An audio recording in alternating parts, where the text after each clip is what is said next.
Welcome to the Global Discussions with creatives, leaders and thinkers. My name's Simon Hodgkins. It's a pleasure to be joined by Daragh Fleming today. Daragh, you're very welcome to the podcast. Let's begin by asking you to introduce yourself and tell the international audience a little bit about what you do and what you're involved in. So over to you, Daragh. Perfect. Yeah, and thanks a million for having me on. We were talking about it beforehand that I've seen a lot of people who I admire have been on this, so it's nice to be on. So yeah, my own name's Daragh. I suppose I'd identify as a writer first and foremost, from Cork in Ireland. So I've been writing taking writing seriously for about 7 years. But I was always writing as a child and stuff. I used to write poems, really bad poems for my mom and dad in blue ink on white paper. It was terrible. But yeah, so about me, I suppose the biggest thing I do is the blog. I run a mental health blog, which has won some awards, which has been fantastic, and that's called Thoughts Too Big. And I recently released a book on mental health called Lonely Boy, which came out last November with Book Hub Publishing. So like a lot of I suppose my interests are in writing and mental health, and that book, was a combination of both of those. But I also write poetry, I write short stories, I write essays. Writing for me is very much it's like a safe space or like a self-care type thing. Like I feel good if I'm able to write on a given day. So if I'm having a terrible day, but I get a chance to write, that makes me feel better. So that's kind of how I got into writing. And then it was only when I was like 23 that I kind of realized I could be a published writer, or if that was even like an opportunity. Like it was never really in my head. Like I was always a person growing up that I never knew what I wanted to be. And all the people around me seemed to be very certain that they knew what they wanted to be. They wanted to be doctors or engineers. And I was like, I don't have a clue.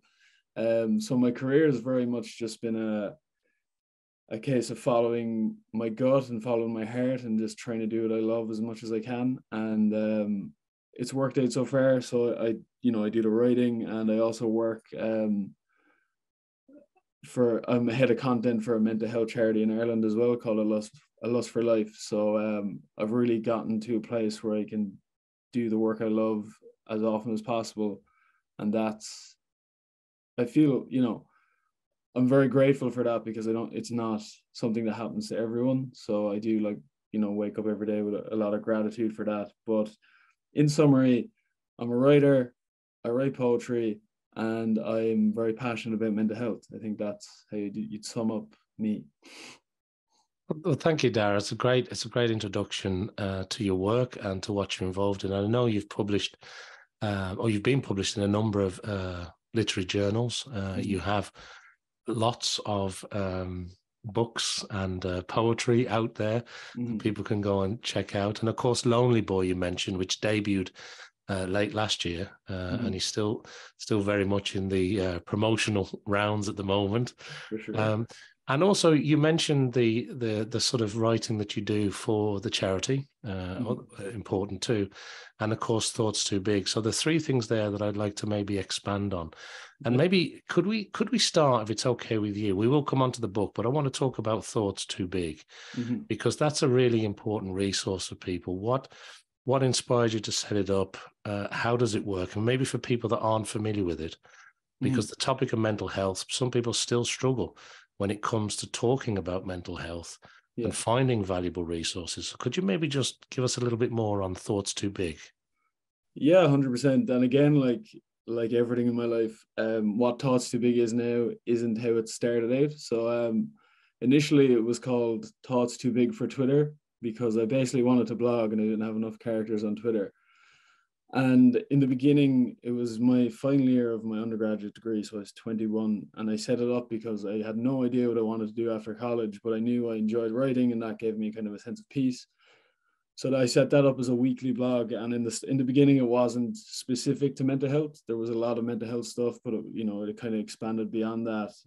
And then after the first 2 years, it kind of just felt very scattered, and it kind of mirrored my life at the time. It was very scattered, and as a result, the blog was very scattered. So after 2 years, I focused in on mental health. I dropped the for Twitter because I didn't want to get sued by Twitter, and then it just became a weekly mental health blog, and you know, I've been asked a couple of times, like, how do you come up with things week on week to talk about mental health? And the answer is very simple. I just reflect on what affected my mental health in the week that's passed, and I talk about that. And the point of the blog is to talk about whatever the mental health problem is or the struggle very openly, very honestly, tell people how I struggled, tell people how and if I got through it, and just, you know, the mission of the blog, I suppose, is just to normalize the conversation around mental health and let people know that, like, you know, we all go through stuff. And what I've found over the last 7 years of doing the blog is that people reach out often and they're like, oh, I felt like this, and I never knew other people felt like that. And that's the exact purpose of the blog, is to let people know that they're not alone in how they're feeling. Because sometimes, you know, and this happens in particular when I feel that the problem I'm talking about is very niche or very specific. I'm like, no one else probably feels like this. And then someone will message me and be like, I feel like that as well. And it's just to give I suppose, a sense of community and a sense of like not being alone, because I think that's one of the hardest parts about dealing with mental health struggles, is that you do feel alone. And I'm glad that Thoughts Too Big can be that for people. So it's the website. It's also expanded onto Instagram. There's a TikTok page. But we'll always do the weekly blog on a Sunday, and Thoughts Too Big will always be a free resource. You know, people have talked to me about like putting up a paywall or whatever, but I don't want to make it that. I want it to be free because I want people just to know that they're not alone. Yeah, and I mean, 7 years commitment to writing that blog, and I know it's changed and adapted maybe over the 7 years, but you also were Mental Health Blog of the Year last year, weren't you? Yeah, that's right. And that was a surreal moment because, like, I suppose, you know, over the pandemic, I started putting a lot more effort into the blog because I had more time to. And like winning that award, you know, obviously it's nice to win awards, but for me, it just meant that I was on the right path and I was doing the right thing, and I was, you know, there were people reading that it was helping. And that for me means more than like getting the award. Just knowing that people, you know, go to Thoughts Too Big to not feel alone and to feel like they can connect with a community.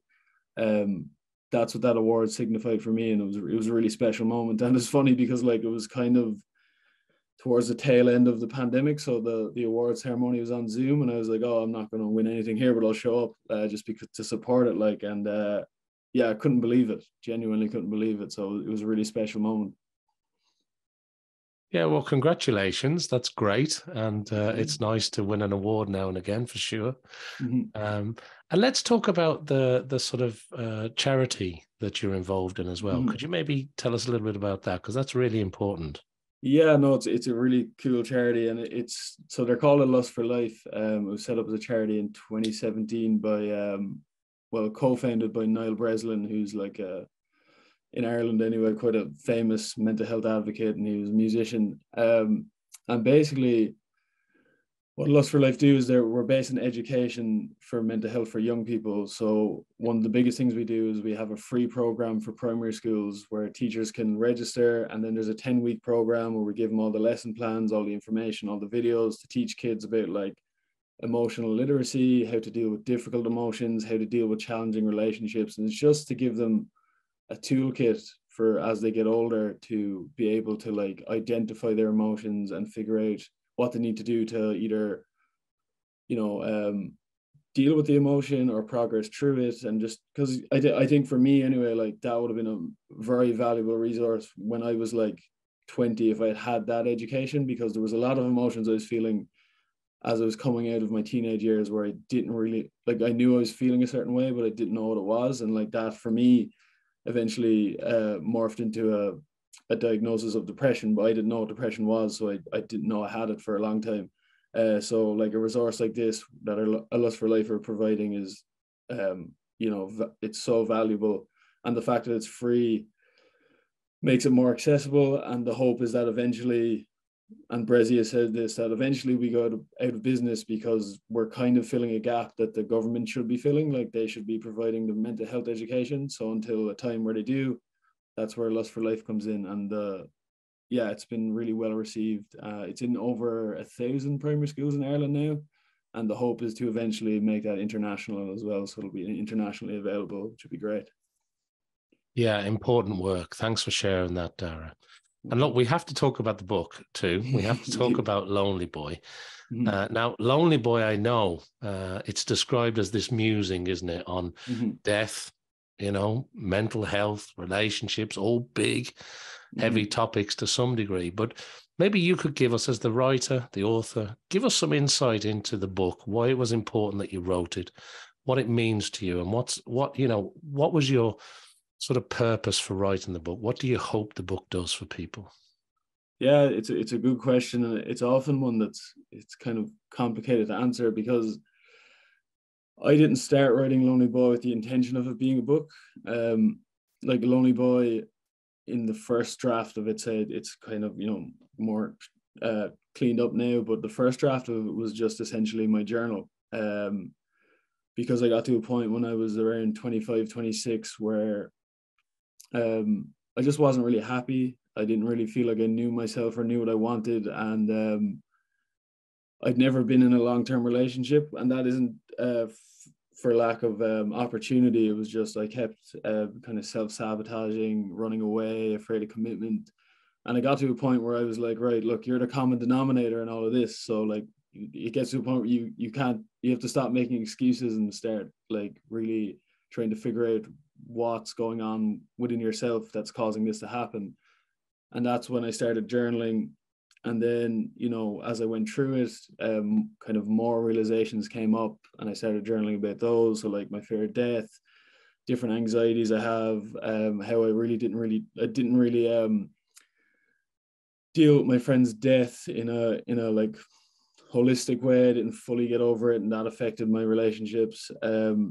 And that's kind of what Lonely Boy became, and it just became a collection of essays where I was basically breaking down different obstacles I faced and trying to figure out a way through them.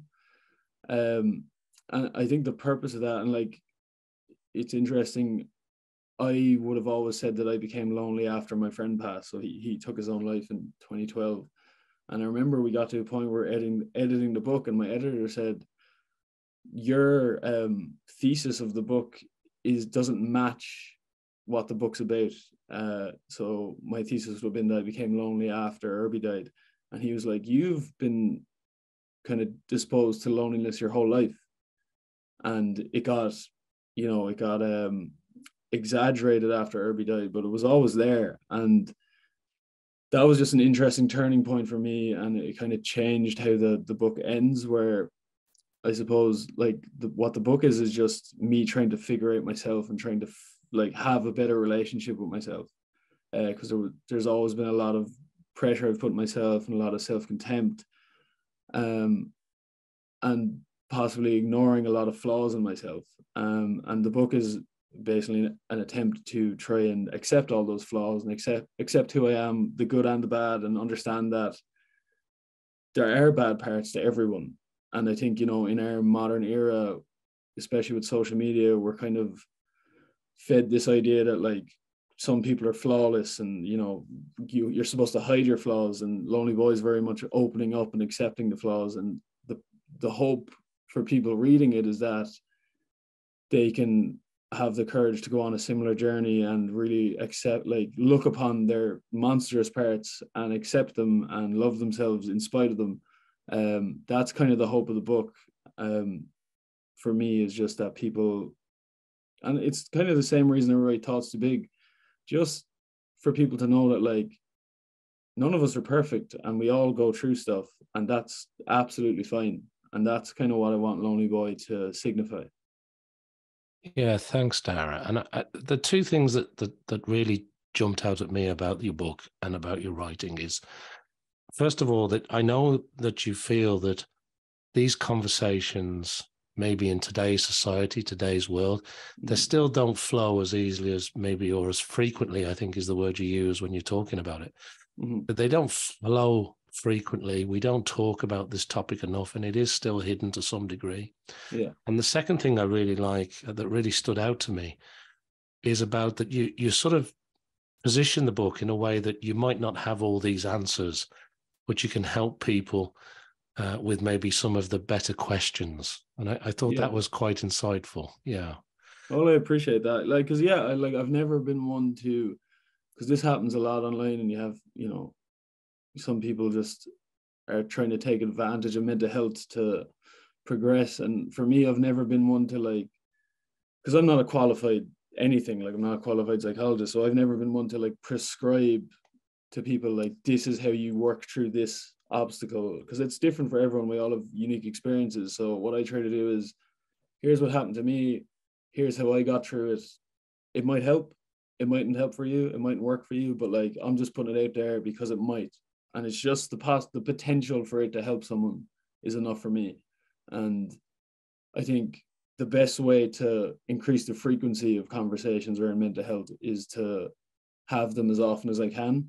And they don't always have to be heavy conversations. Sometimes they are, sometimes they need to be, but they can be casual conversations, just asking people how they are, and really like, you know, getting into like, no, I don't want you to just tell me you're fine. How are you feeling? Like, are you a bit sad? Are you a bit anxious? We can talk about it. And it doesn't have to be, you know, very, very intense, but I think just making those conversations feel more casual is the way to break that stigma around having the conversation to begin with. Oh, they're excellent points. And look, I mean, as an author, I suppose a writer too, you're an award-winning blogger. That's definitely one that you have in the bag. And I know that you have your MA in linguistics. I know that you also have a BA in applied psychology. Okay. But the question I've got for you, obviously, you've got all this writing going on.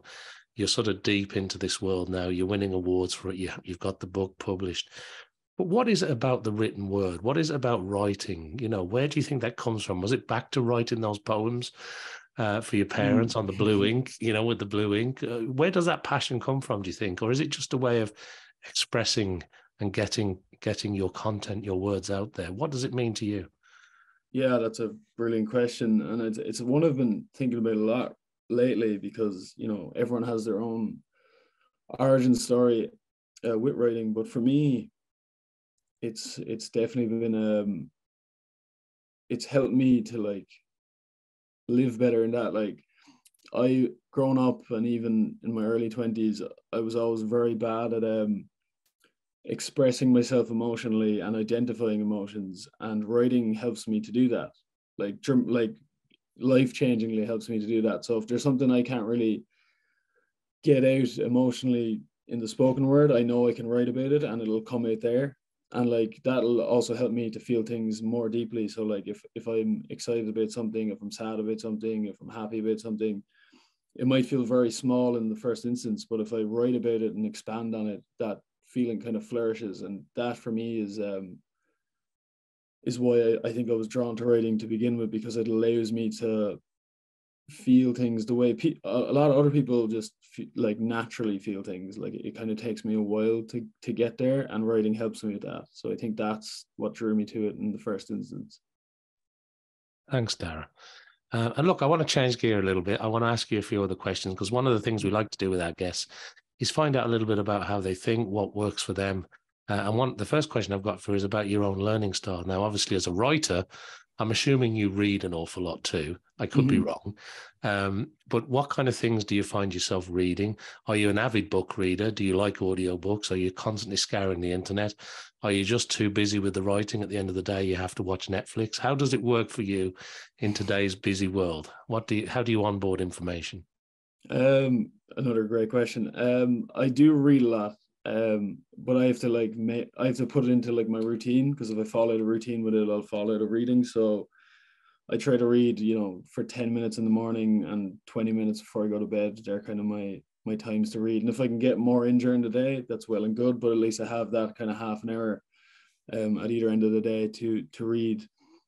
Big on listening to podcasts. I think that's probably where I take in a lot of my information.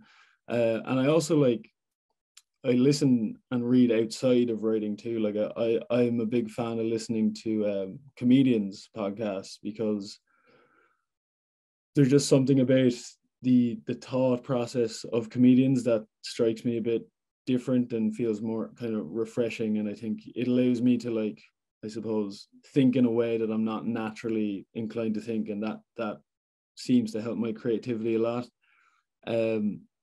so they'd be the two main things. Like I definitely read a lot of podcasts, not super keen on audiobooks. Not even because I don't like them. I just think between the podcast and the reading, I have enough going on. So that's how I get a lot of my information. And then, yeah, like every other millennial, I do spend a lot of time on Twitter, not so much on Instagram, but I get a lot of information from Twitter. That's where, like, because I don't watch the news, but I understand what's going on in the world just via that Bird app. So that definitely helps. And I think it's just, at this stage, the internet is just a kind of sixth sense for a lot of us. So it's always ever present internet. So they're my three things. Yeah, like podcast, reading, the internet. That's how I get my info. Yeah, very good. And you mentioned Noel Breslin earlier. I know he has a podcast, right? Yes. And obviously you're working together there. Yeah. But what about people along your journey, people that you admire, people who've helped you along the way, people that inspire you? When I ask you that kind of question, are there people in particular that spring to mind, or is it a particular personality, character trait? No, there's definitely like, and especially in terms of like writing, the Irish writing community is incredibly supportive and they want to see you doing well. Like people who come to mind are like Ty Coakley, Lucy Home, Patrick Holloway, Louise Nealon has been an incredible champion and support of my work. And, you know, a lot of these people don't have to, like they don't, they're kind of going out of their way just to be supportive. And that I talk a lot about encouragement and how important it is for, it can be the difference between you continuing to do something and you giving up. And these people and people like them have been like key at very key moments where I might have considered just throwing in the towel, and they're like, no, keep going. You know, this is good. You can do this. And then in the mental health community is quite similar. There's a lot of voices in the mental health community. And again, just for the most part, want the conversation to be going in the right direction, want people to feel less alone, want better mental health services. And it's not so much individuals as it is the sense of community that really feels inspiring and also you know, safe, that there's the writing community and the mental health community, that you feel you're part of it. And that's not the case for all industries. But in Ireland with the writing community, you definitely feel part of it once you start writing. Once you start putting it out there that you're a writer, you are welcomed with open arms, and that's really nice. Yeah, and the question that leads on from that, Daragh, is about advice. Has there been advice that's been shared with you in any area of your life that you've really taken to heart that helps you?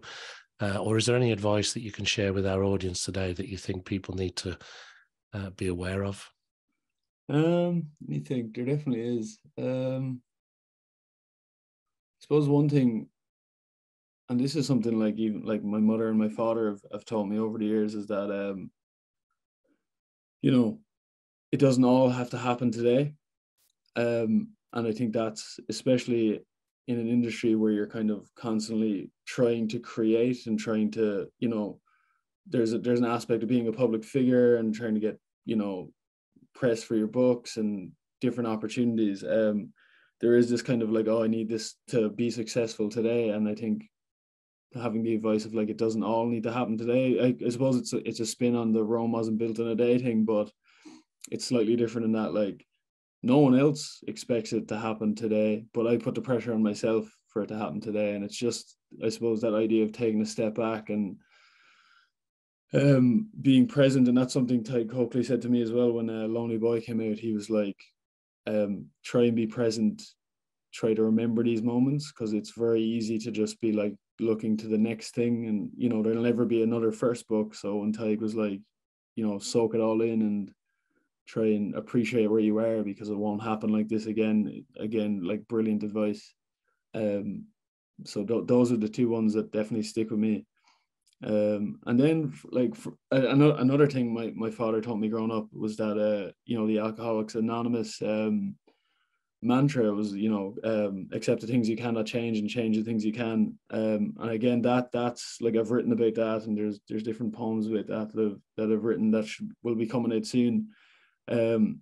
Just that idea of like, and it's quite a stoic thing, really, like that you can only control what you can control, and that's typically stuff that's internal. And just accepting that, like, if it's outside of your remit, that you don't need to give energy to it, because, you know, as much as I do feel anxiety makes no difference to outcomes whatsoever. It just makes the present worse. So I remember my dad said that to me when I was like 13, and I was like, I don't think I understand this now, but I think it'll hit at some point, and it definitely has. So that one's Yeah, a no, big. that's great. That's great. Thanks for sharing that again, Daragh. And look, it brings me nicely on to one of the last sort of things. I want to squeeze in a couple of quick questions before we wrap up. Yeah. Um, but one is, you know, not having to get everything done today. I think that's such sage advice, you know, because we do put Mhm. ourselves under a lot of pressure, Yeah. and we do create our own expectations. So that, I think that's very wise advice.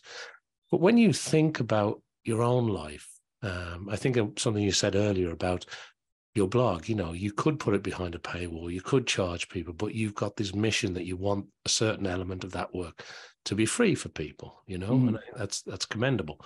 But when you look forward over maybe a 6 months or a 12-month period, how does it work for you from a planning process? Because obviously writing a book, you have to plan.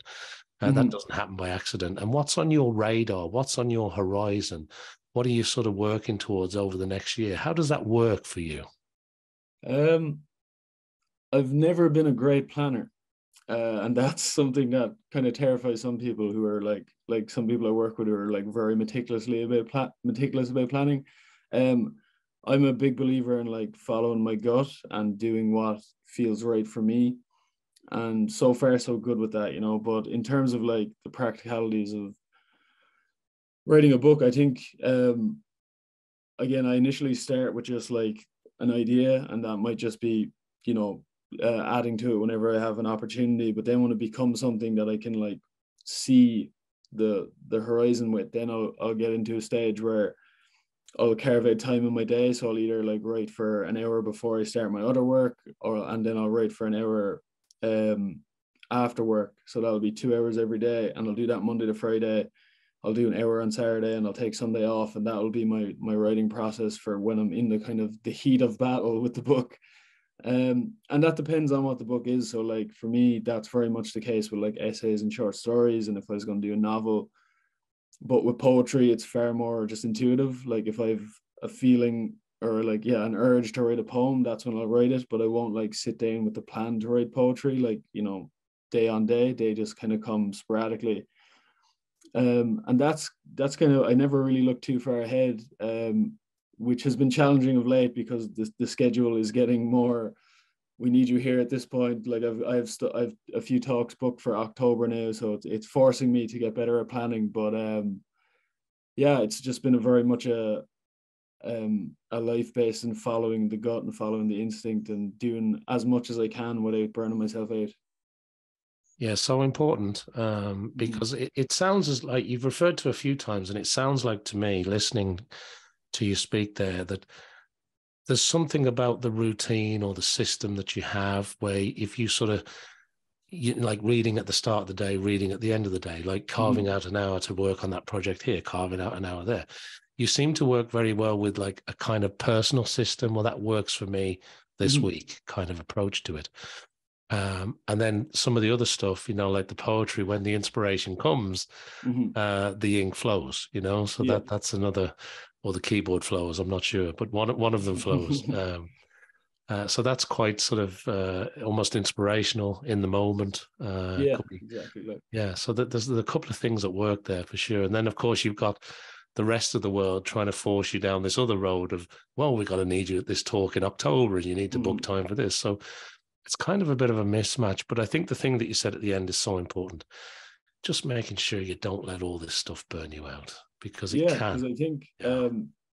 you know, I've always thought of stress as something that's like happens when bad things are happening, but like the last year, like I've had like a lot of good stuff happen in my career and a lot of like writing opportunities, but there's still stress that comes with that. And you do have to like, you do have to get to a point where like, okay, there's stuff you want to say yes to, but you can't because you are going to burn out because there's just too much going on. And that's been a new thing. And it's not like, I'm not complaining at all, but it's just, it's interesting to see you can get stressed even when things are going well. And that's probably even a harder stress to identify, because you probably want to do as much as you can, but at the same time, you need to be careful of your mental health even when things are going well.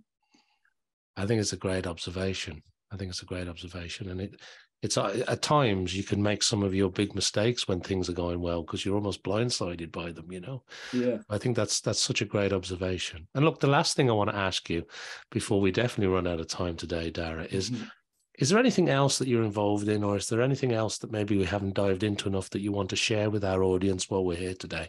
And secondly, and importantly, if people want to find out more about your poetry, about the work that you do on the charity side of things, about your blog, about your book, where do you send people to? Where's the best place for people to connect with you these days?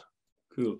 Yeah, so one thing that's starting on the 11th of May, myself and a woman named Laura O'Rourke have started a new social enterprise called The Waiting Room. And it's a mental health project where once a month people come together. It's a free event. We'll have a key speaker talking about their journey with mental health, and it's just a space where people can feel comfortable enough to talk about their mental health. And it's called The Waiting Room because we're kind of playing on the idea of, like, because the waiting lists for mental health services are so long, this is a place where you can come to feel supported until you get the services you need. So it's very much an open and like welcoming space. So that's starting on the 11th of May. You can find the details of those events on my socials. So my Instagram and Twitter are at Daragh Fleming. The blog's Instagram is at Thoughts Too Big, and the blog's website is thoughtstoobig.ie. So they're where you can help me. And that's the next kind of thing we're starting. So it'll start on the 11th of May and we'll go once a month until the wheels fall off, essentially. So that's the plan. I like that business plan, until the wheels fall off. That's a great strategy. And look, that's such a lovely note for us to end on. Thanks for all the great work that you're doing, Daragh. Thanks for being a guest here today on the Global Discussion. And of course, thank you to everybody who's been watching or listening to this episode around the world. Make sure that you like, follow, subscribe, do everything that we need you to do to support this podcast. And I hope that you at least join me back here for some more discussions with creatives and leaders and thinkers. So thank you, Daragh. It's been a pleasure to catch up with you today. I appreciate it. Thanks, Simon. Appreciate it. It was great.